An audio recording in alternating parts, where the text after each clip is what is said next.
Jesus fez tudo, Ele pagou tudo, a palavra está escrita, Ele pagou toda a escrita de dívida que estava, Ele pagou. Ele rasgou o véu, Ele cumpriu a lei. Então quer dizer que não. Por que Ele fez isso? Por amor. E nós éramos inimigos dele.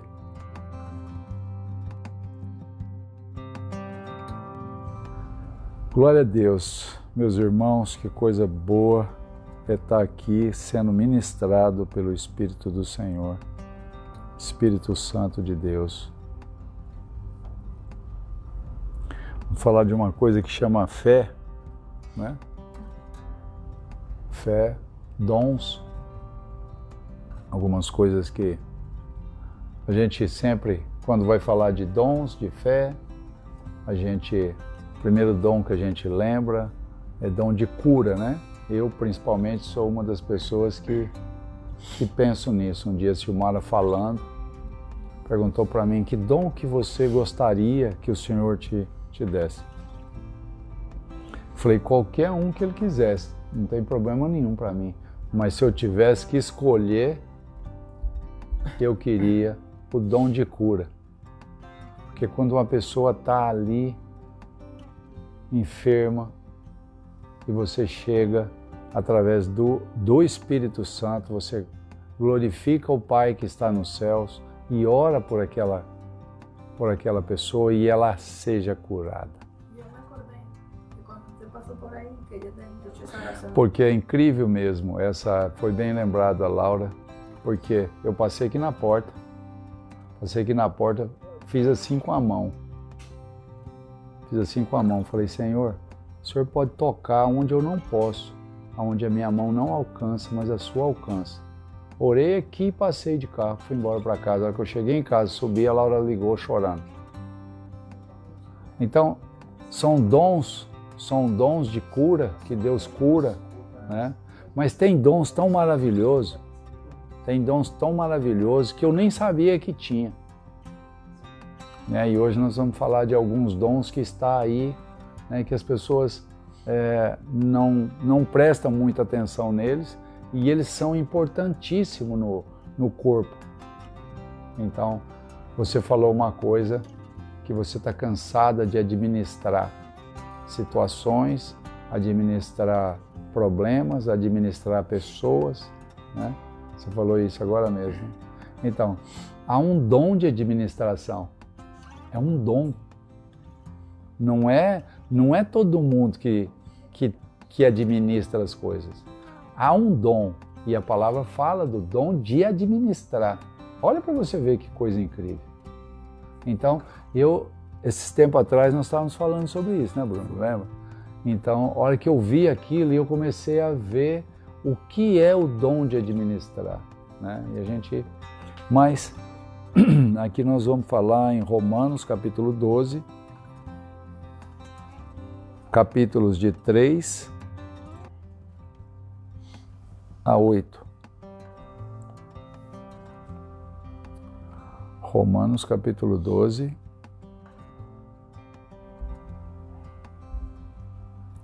Porque aí já vamos começar falando dos dons, né? Romanos, capítulo 12, de 3 a 8. Aí Paulo está falando com os romanos, né? Falando com os romanos, ele diz assim: por isso, pela graça que me foi concedida, pela graça que me foi dada, digo a todos vocês, ninguém tenha de si mesmo um conceito mais elevado do que se deve ter, mas ao contrário, tenha um conceito equilibrado, de acordo com a medida da fé que Deus concedeu. Olha para você ver o que é que nós estamos escutando da palavra.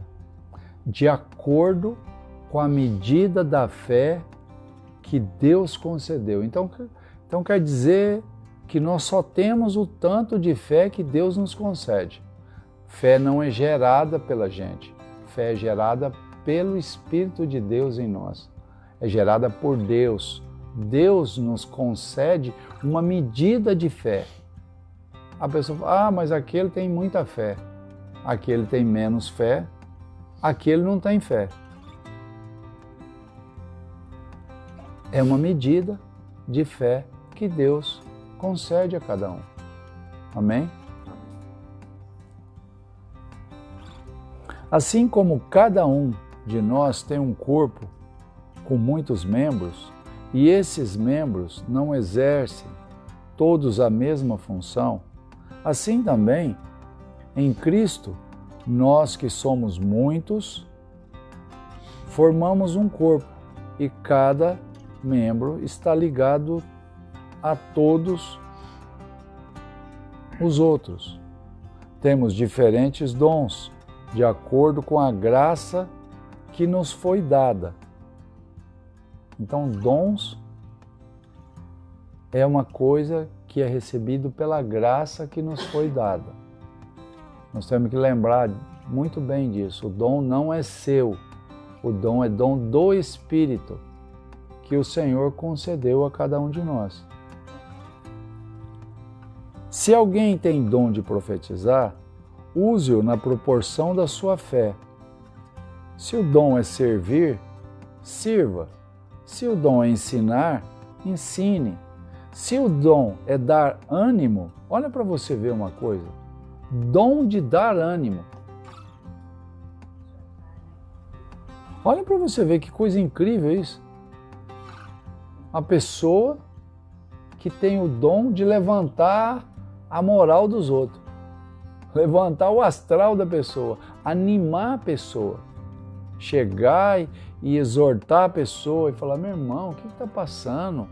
E olha para a cruz, e, sabe? E animar a pessoa a ter, e é um dom maravilhoso, porque muitas vezes a pessoa está aí caída, a pessoa está aí destruída pelos problemas, porque o mundo bate nas pessoas, bate na gente para que a gente endureça, como que está acontecendo com seu pai. O mundo foi lá, bateu nele, ele fechou, se trancou, entendeu? É aquele que, se é de dar ânimo, que assim o faça. Se é de contribuir, que contribua generosamente. Tem gente que não contribui com ninguém. Não adianta. Primeira coisa, ele pensa nele, nos problemas dele, única e exclusivamente nos problemas que ele tem. Ele não contribui com ninguém. Então é uma pessoa que olha para os problemas únicos dele. Só os problemas dele, ele não contribui com ninguém. Ah, não, agora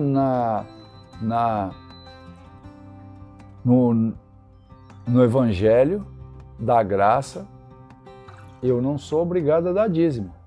Não, realmente não é mesmo, não. Mas isso não quer dizer que você tem que parar de contribuir. É totalmente diferente. Então você é miserável. Você tem problema com dinheiro. Então aquele que segura o dinheiro, mas tem uns que têm o dom de contribuir. Ele já chega abrindo a mão, porque Deus já colocou nele esse dom. Então é um dom. Qualquer pessoa. Amém?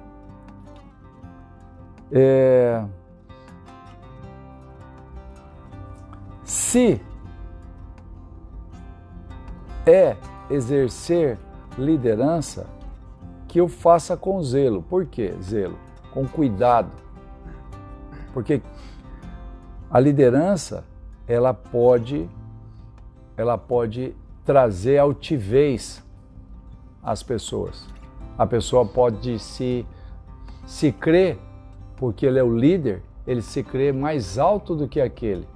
Então ele fala, exerça com zelo. Se é de mostrar misericórdia, que faça com alegria. O que é misericórdia?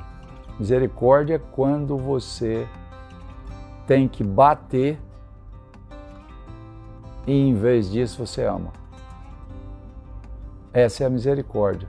Aquilo que era para ser executado com aquela pessoa, você simplesmente não faz. É o que Deus, o que Bruno falou. Nós merecíamos o quê? A morte. Mas por misericórdia, Deus nos deu Jesus. Amém? Então, esses são dons maravilhosos, né? São dons que Deus fala com a gente através da vida de Paulo, né? E aí, também nós podemos ver, agora nós vamos falar, em 1 Coríntios capítulo 12, de 26 a 28. Nós vamos falar de outros dons, né? Nós falamos de medida de fé, que é concedida por Deus. Então nós estamos sabendo que a fé, ela não é gerada em cada um de nós. Ah, não, eu tenho fé mesmo, e nasceu de mim. Não, isso não vem de vós, é um dom de Deus para que ninguém se glorie. Ah, porque eu sou o Cristiano Ronaldo do Evangelho, ok? Sou bom. 1 Coríntios capítulo 12, de 26 a 28. Aí nós vamos falar, o Paulo, né? Paulo vai falar para nós sobre os membros. Nós falamos de um membro que nós somos parte de um corpo do qual Cristo é o cabeça. Então, por exemplo, aqui Paulo vai dizer para nós, por exemplo, quando um membro sofre, todos os outros sofrem com ele. Quando o membro é honrado, todos os outros membros, todos os outros se alegram com ele. Ora, vocês são o corpo de Cristo, e cada um de vocês, individualmente, é membro desse corpo. Assim, na igreja, Deus estabeleceu, primeiramente, apóstolos. Isso não é hierarquia. Vamos deixar claro que isso não é hierarquia, porque Paulo vai explicar. Primeiramente, estabeleceu os apóstolos. Em segundo lugar, os profetas. Em terceiro lugar, os mestres. Depois, os que realizam milagre, os que têm dons de cura, os que têm dom de prestar ajuda, os que têm dom de administrar e os que falam em diversas línguas. Então Paulo está nos dizendo que há um dom de administrar, há um dom de prestar ajuda, há um dom de falar em línguas. Há um dom de quê? De apóstolo, pastores e mestres. É um dom. Ninguém se forma apóstolo, ninguém se forma pastor. É gerado por Deus. É um dom. Não que um pastor não tenha que estudar, mas primeiro ele é pastor para depois ele buscar. Não, ele vai lá, busca, ou ele pode. Tudo existe uma coisa, sem dom nada é exercido, segundo a vontade de Deus. Amém? Aí vai Coríntios 13, né? Tu sabe, né? Mas nós vamos falar também em Efésios capítulo 4, versículo de 7 a 15. Hoje nós temos bastante coisa para falar disso, porque são coisas maravilhosas. Porque a palavra, Efésios capítulo 4, versículos 7 a 15. A palavra ela é maravilhosa, então a gente precisa usufruir dela, né? Efésios capítulo 4. Efésios capítulo 4. De 8 a 15, é isso, Bruno? De 7 a 15. 7 a 15. 7 a 15?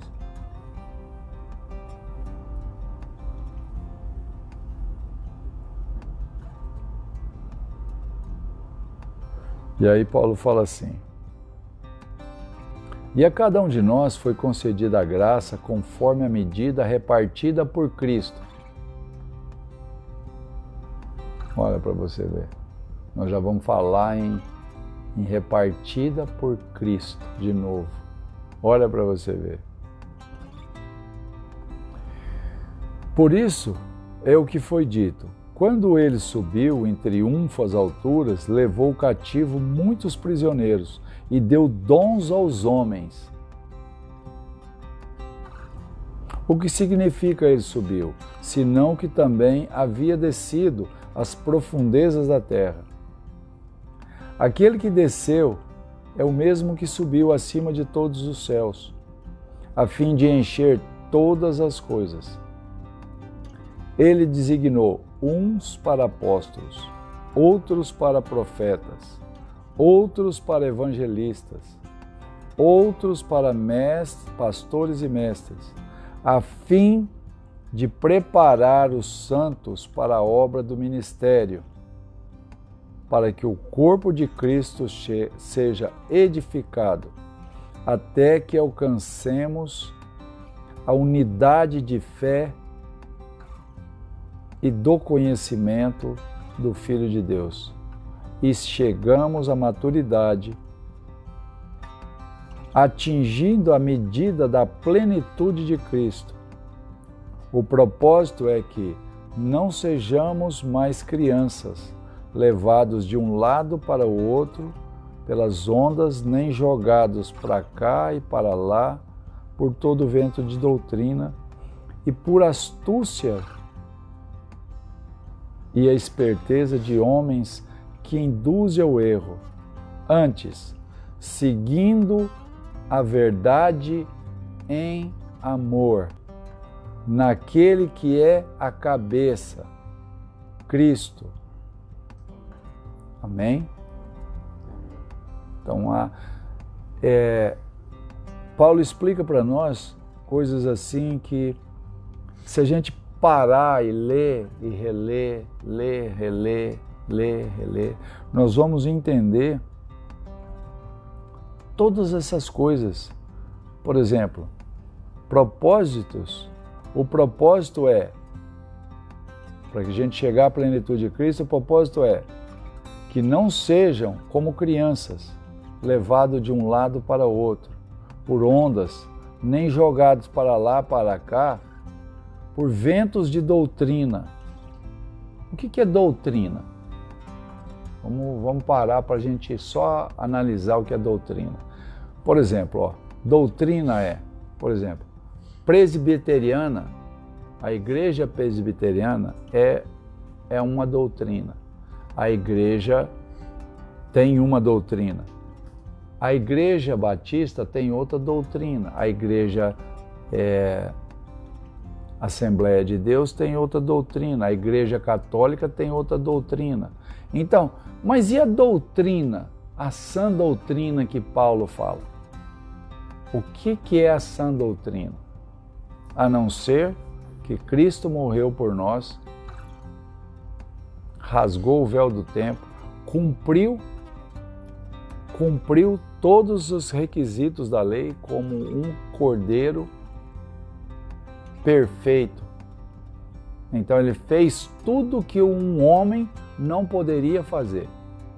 E nesse momento, ele se entregou por nós. Essa é a sã doutrina e perdoou nossos pecados. Você conversa com alguém e pergunta, esses dias nós estávamos perguntando a um irmão, e ele disse que procura o pastor dele e pergunta por que ele fala. Não, mas a Assembleia de Deus fala isso. Não é a Bíblia que fala isso. É a doutrina a que ele serve, a corporação que ele serve. Amém? Então ele fala para que a gente não seja levado, né, como crianças, né, por ventos de doutrinas, né, e pela astúcia e esperteza de homens que induzem ao erro. Então a gente vai na história de Satanás. Não, não é bem assim não. Não foi assim que Deus falou. Deus falou que se você comer, você vai ser um Deus como Ele. E aí se abrirão seus olhos e você vai ser igual a Ele. Então, qual que é a intenção da indução do erro? É falar uma meia-verdade. Aí você está induzindo a pessoa a um erro. Então é isso que a gente vê para todos os lados e que somente com a medida da graça repartida por Jesus, com a medida da fé repartida por Jesus, a entrega pessoal de cada um na busca do Evangelho, como disse o Bruno, cada dia que se relaciona mais com o Evangelho, mais você se apaixona por Jesus Cristo. Amém? Amém. E também, para que a gente possa terminar sobre dons, dependente de todos os dons que a gente fala, né? Todos os dons que é falado, dom de cura, dom de profetizar, dom de línguas, dom de todas as coisas, há um dom muito mais supremo, que é o dom do amor. Esse é o dom, porque sem esse dom, nenhum dos outros funciona. Nada funciona, não precisa dom de língua. Eu não tenho amor, eu não vou orar. Para que cura a Laura? Por que eu não amo? Não sei o que é amor. Eu vou orar pela pessoa, vou perder tempo com orar para a Rosana, que a Rosana vai pegar o avião para lá. Tanto avião cai, por que o dela não pode cair também? Quer dizer, eu não estou nem aí com o sofrimento, com a tristeza, com a angústia que toca o meu irmão. Porque eu não tenho amor. Eu não sei o que é isso. Não foi gerado em mim esse dom perfeito. Porque em uma das palavras, que o dom do amor é o elo da perfeição. Então quer dizer, quando você ama, por que eu vou amar e ninguém vai me dar nada em troca? Pronto, já não é amor. Quando você quer alguma coisa em troca. Exatamente. Apaga nossas transgressões. Porque foi baseado nesse amor que foi gerado no coração de Deus que Ele profetizou Jesus para nós. No dia que caiu, o homem caiu, Deus chegou e já providenciou a salvação. Falou, agora eu vou botar inimizade entre você, a serpente e a mulher. E da semente da mulher, ela vai pisar a tua cabeça. Você vai ferir o calcanhar dele, mas ele vai pisar a tua cabeça. Naquele momento, Deus já providenciou a salvação para nós. Por quê? Porque Ele nos amou primeiro. A palavra diz que Ele nos amou primeiro, quando nós éramos inimigos dEle. Nós éramos contrários a Ele. Então, o que a religião, o que essa doutrina faz, fora da Bíblia, ela quer, a única coisa que ela vai fazer é esconder a cruz de Cristo. Não, o sacrifício que Jesus fez na cruz, ele não é suficiente, não. Você tem que pagar um precinho aqui, você tem que pagar preço. Deus fez 50% do seu negócio e agora você tem que fazer o teu 50%. Hello? Jesus fez tudo, Ele pagou tudo, a palavra está escrita, Ele pagou toda a escrita de dívida que estava, Ele pagou. Ele rasgou o véu. Ele cumpriu a lei. Então quer dizer que não. Por que ele fez isso? Por amor. E nós éramos inimigos dele. Merecia a ira, né? A ira de Deus. Então, aí tem um lugar aqui que a gente vai ler, que é tremendo para que a gente possa finalizar. É 1 Coríntios capítulo 13, que o Jonathan não gosta dele, e eu não vou pedir para ele ler, porque ele vai chorar no meio. Porque é a partir desse amor que a gente sabe que é um amor que não é um amor de marido e mulher, não é um amor de irmão, não é um amor de amigo, não é um amor de parceiro de negócio. Não, é um amor ágape, é um amor aonde você não quer nada em troca, você não quer saber o que está acontecendo com a vida daquele, porque o amor que foi gerado em você é um amor proveniente do trono da graça. E lá tem muito, porque Ele é o amor. Amém? Só para que a gente relembre isso, todo mundo já sabe disso, mas nós vamos ler de novo. Presta bem atenção, meus irmãos, olha. Ainda que eu falasse línguas dos homens e dos anjos, se não tivesse amor, seria como um sino que ressoa ou como um prato que retine. Ainda que eu tenha o dom de profecia, saiba todos os mistérios e todo o conhecimento e tenha a fé capaz de mover montanhas, se não tiver amor, nada serei. Ainda que eu doe aos pobres tudo o que possuo, entregue meu corpo para ser queimado, se não tiver amor, nada disso valerá. O amor é paciente, o amor é bondoso, o amor não inveja, ele não vangloria, não se orgulha, não maltrata, não procura seus interesses, não se ira facilmente, não guarda rancor. O amor não alegra com a injustiça, mas se alegra com a verdade. Tudo sofre, tudo crê, tudo espera, tudo suporta. O amor nunca perece, mas as profecias desaparecerão, línguas cessarão, o conhecimento passará, pois em parte conhecemos e em parte profetizamos. Quando porém vier o que é perfeito, o imperfeito desaparecerá. Quando eu era menino, pensava como menino e raciocinava como menino. Quando me tornei homem, deixei para trás as coisas de menino. Agora, pois, vemos apenas um reflexo obscuro em espelho, mas então veremos face a face. Agora conheço em parte, então conhecerei plenamente, da mesma forma que eu sou plenamente conhecido. Assim permanece agora estes três: a fé, a esperança e o amor. O maior deles, porém, é o amor. Então nós temos esse 1 Coríntios, a gente teria 1 Coríntios capítulo 13, ele teria que estar gravado na cabeça, na testa, na mão, no corpo, nas nossas ações, em todas as situações da nossa vida, buscar o interesse do irmão.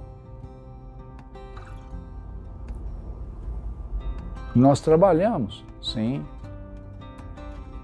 Nós precisamos do nosso dinheiro, como a Rosana falou, que ficou tanto tempo lá, que pedindo a Deus para que Deus possa abrir portas para ela, que ela possa...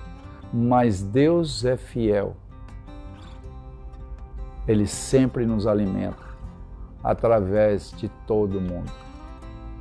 Ele acha um, levanta o outro, arruma um, mas quando buscamos o interesse do irmão, Deus busca nossos interesses e cuida de nós. Amém?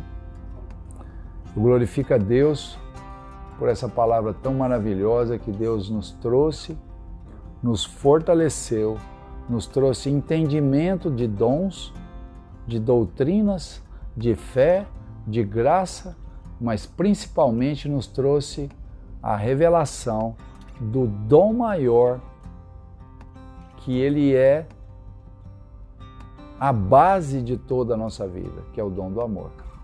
Um grande beijo a todos, um beijo no coração e que o Senhor seja glorificado em nome de Jesus. Amém.